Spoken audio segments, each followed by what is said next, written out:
യോഹന്നാൻ എഴുതിയ സുവിശേഷം 4-ാം അധ്യായത്തിന്റെ 1 മുതൽ 56 വരെയുള്ള തിരുവചനങ്ങൾ. യേശുവും ശമരിയക്കാരിയും. യോഹന്നാനേക്കാൾ അധികം ആളുകളെ താൻ ശിഷ്യപ്പെടുത്തുകയും സ്നാനപ്പെടുത്തുകയും ചെയ്യുന്നുവെന്ന് ഫരിസേയർ കേട്ടതായി കർത്താവ് അറിഞ്ഞു. വാസ്തവത്തിൽ ശിഷ്യന്മാരല്ലാതെ യേശു നേരിട്ട് ആരെയും സ്നാനപ്പെടുത്തിയിട്ടില്ല. അവൻ യൂദായെ വിട്ട് വീണ്ടും ഗലീലയിലേക്ക് പുറപ്പെട്ടു. അവന് ശമരിയായിലൂടെ കടന്നു പോകേണ്ടിയിരുന്നു. ശമരിയായിലെ സിക്കാർ എന്ന പട്ടണത്തിൽ അവൻ എത്തി. യാക്കോബ് തന്റെ മകൻ ജോസഫിന് നൽകിയ വയലിനടുത്താണ് ആ പട്ടണം. യാക്കോബിന്റെ കിണർ അവിടെയാണ്. യാത്ര ചെയ്ത് ക്ഷീണിച്ച യേശു കിണറിന്റെ കരയിൽ ഇരുന്നു. അപ്പോൾ ഏകദേശം 6-ാം മണിക്കൂറായിരുന്നു. ആ സമയം ഒരു ശമരിയക്കാരി അവിടെ വെള്ളം കോരാൻ വന്നു. യേശു അവളോട്, എനിക്ക് കുടിക്കാൻ തരിക എന്ന് പറഞ്ഞു. അവന്റെ ശിഷ്യന്മാരാകട്ടെ ഭക്ഷണ സാധനങ്ങൾ വാങ്ങാൻ പട്ടണത്തിലേക്ക് പോയിരുന്നു. ആ ശമരിയക്കാരി അവനോട് ചോദിച്ചു, നീ ഒരു യഹൂദനായിരിക്കെ ശമരിയക്കാരിയായി എന്നോട് കുടിക്കാൻ ചോദിക്കുന്നത് എന്ത്? യഹൂദരും ശമരിയക്കാരും തമ്മിൽ സമ്പർക്കമൊന്നുമില്ലല്ലോ. യേശു അവളോട് പറഞ്ഞു, ദൈവത്തിന്റെ ദാനം എന്തെന്നും എനിക്ക് കുടിക്കാൻ തരിക എന്ന് നിന്നോട് ആവശ്യപ്പെടുന്നത് ആരെന്നും അറിഞ്ഞിരുന്നെങ്കിൽ നീ അവനോട് ചോദിക്കുകയും അവൻ നിനക്ക് ജീവജലം തരികയും ചെയ്യുമായിരുന്നു. അവൾ പറഞ്ഞു, പ്രഭോ, വെള്ളം കോരാൻ നിനക്ക് മാത്രം പാത്രമില്ല, കിണറോ ആഴമുള്ളതും. പിന്നെ ഈ ജീവജലം നിനക്ക് എവിടെ നിന്ന് കിട്ടും? ഈ കിണർ ഞങ്ങൾക്ക് തന്ന ഞങ്ങളുടെ പിതാവായ യാക്കോബിനേക്കാൾ വലിയവനാണോ നീ? അവനും അവന്റെ മക്കളും കന്നുകാലികളും ഈ കിണറ്റിൽ നിന്നാണ് കുടിച്ചിരുന്നത്. യേശു പറഞ്ഞു, ഈ വെള്ളം കുടിക്കുന്ന ഏവനും വീണ്ടും ദാഹിക്കും. എന്നാൽ ഞാൻ നൽകുന്ന വെള്ളം കുടിക്കുന്നവനെ പിന്നീട് ഒരിക്കലും ദാഹിക്കയില്ല. ഞാൻ നൽകുന്ന ജലം അവനിൽ നിത്യജീവനിലേക്ക് നിർഗളിക്കുന്ന അരുവിയാകും. അപ്പോൾ അവൾ പറഞ്ഞു, ആ ജലം എനിക്ക് തരുക, മേലിൽ എനിക്ക് ദാഹിക്കയില്ലല്ലോ. വെള്ളം കോരാൻ ഞാൻ ഇവിടെ വരികയും വേണ്ടല്ലോ. അവൻ പറഞ്ഞു, നീ ചെന്ന് നിന്റെ ഭർത്താവിനെ കൂട്ടിക്കൊണ്ടുവരിക. എനിക്ക് ഭർത്താവില്ല എന്ന് ആ സ്ത്രീ മറുപടി പറഞ്ഞു. യേശു അവളോട് പറഞ്ഞു, എനിക്ക് ഭർത്താവില്ല എന്ന് നീ പറഞ്ഞത് ശരിയാണ്. നിനക്ക് 5 ഭർത്താക്കന്മാരുണ്ടായിരുന്നു. ഇപ്പോഴുള്ളവൻ നിന്റെ ഭർത്താവല്ല. നീ പറഞ്ഞത് സത്യമാണ്. അവൾ പറഞ്ഞു, പ്രഭോ, അങ്ങ് ഒരു പ്രവാചകനാണെന്ന് ഞാൻ മനസ്സിലാക്കുന്നു. ഞങ്ങളുടെ പിതാക്കന്മാർ ഈ മലയിൽ ആരാധന നടത്തി. എന്നാൽ യഥാർത്ഥമായ ആരാധനാ സ്ഥലം ജെറുസലേമിലാണ് എന്ന് നിങ്ങൾ പറയുന്നു. യേശു പറഞ്ഞു, സ്ത്രീയെ, എന്നെ വിശ്വസിക്കുക. ഈ മലയിലോ ജെറുസലേമിലോ നിങ്ങൾ പിതാവിനെ ആരാധിക്കാത്ത സമയം വരുന്നു. നിങ്ങൾ അറിയാത്തതിനെ ആരാധിക്കുന്നു, ഞങ്ങൾ അറിയുന്നതിനെ ആരാധിക്കുന്നു. എന്നാൽ രക്ഷ യഹൂദരിൽ നിന്നാണ്. എന്നാൽ യഥാർത്ഥ ആരാധകൻ ആത്മാവിലും സത്യത്തിലും പിതാവിനെ ആരാധിക്കുന്ന സമയം വരുന്നു. അല്ല, അത് ഇപ്പോൾ തന്നെയാണ്. യഥാർത്ഥത്തിൽ അങ്ങനെയുള്ള ആരാധകരെ തന്നെയാണ് പിതാവ് അന്വേഷിക്കുന്നതും. ദൈവം ആത്മാവാണ്.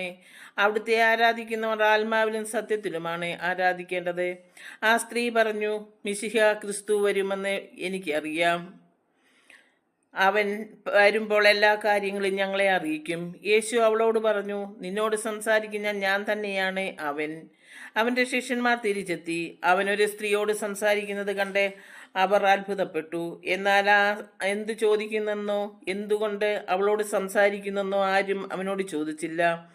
ആ സ്ത്രീയാകട്ടെ കുടം അവിടെ വെച്ചിട്ട് പട്ടണത്തിലേക്ക് പോയി ആളുകളോട് പറഞ്ഞു, ഞാൻ ചെയ്ത കാര്യങ്ങളെല്ലാം എന്നോട് പറഞ്ഞ ഒരു മനുഷ്യനെ നിങ്ങൾ വന്ന് കാണുവീൻ. ഇവൻ തന്നെയായിരിക്കുമോ ക്രിസ്തു?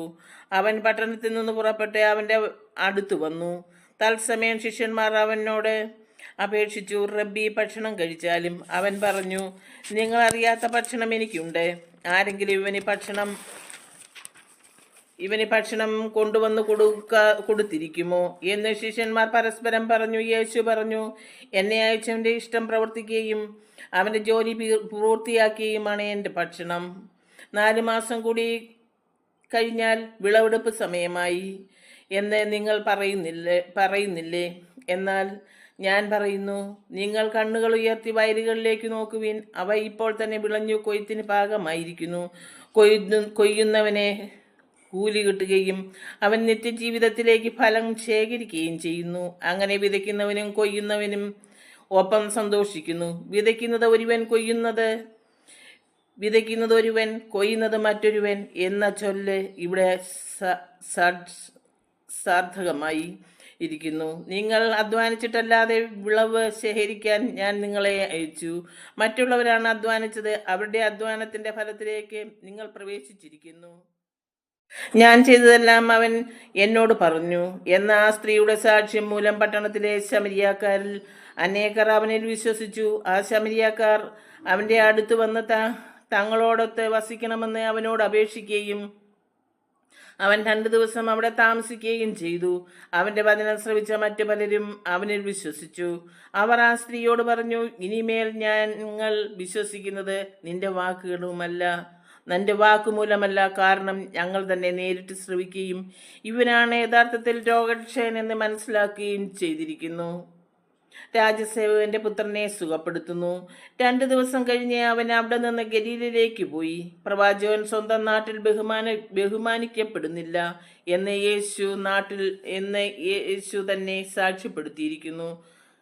അവൻ ഗലീലയിൽ വന്നപ്പോൾ ഗലീലക്കാരൻ അവനെ സ്വാഗതം ചെയ്തു. എന്തെന്നാൽ തിരുനാളിൽ അവൻ ജെറുസലേമിൽ ചെയ്ത കാര്യങ്ങൾ അവൻ കണ്ടിരുന്നു. അവരും തിരുനാളിന് പോയിട്ടുണ്ടായിരുന്നു. അവൻ വീണ്ടും ഗലീലയിലെ കാനായിലെത്തി.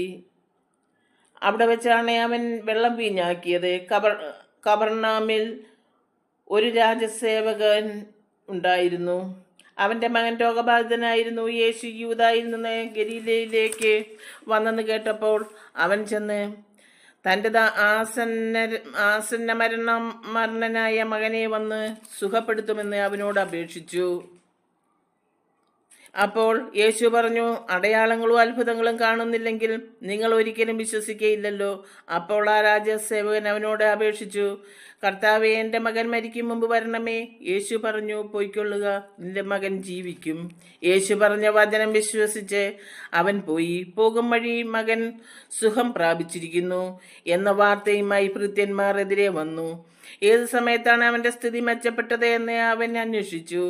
ഇന്നലെ 7 മണിക്കൂറിൽ പനി വിട്ടുമാറി എന്ന് അവർ പറഞ്ഞു. നിന്റെ മകൻ ജീവിക്കുമെന്ന് യേശു പറഞ്ഞത് ആ മണിക്കൂറിൽ തന്നെയാണ്. ആ പിതാവ് മനസ്സിലാക്കി. അവനും കുടുംബം മുഴുവനും വിശ്വസിച്ച് ഈ യൂദായിൽ നിന്ന് ഗലീലയിലേക്ക് വന്നപ്പോൾ യേശു പ്രവർത്തിച്ച 2ാമത്തെ അടയാളമാണ് ഇത്. ദൈവവചനമാണ് നാം വായിച്ചു കേട്ടത്. ദൈവത്തെ നമുക്ക് സ്തുതിക്കാം.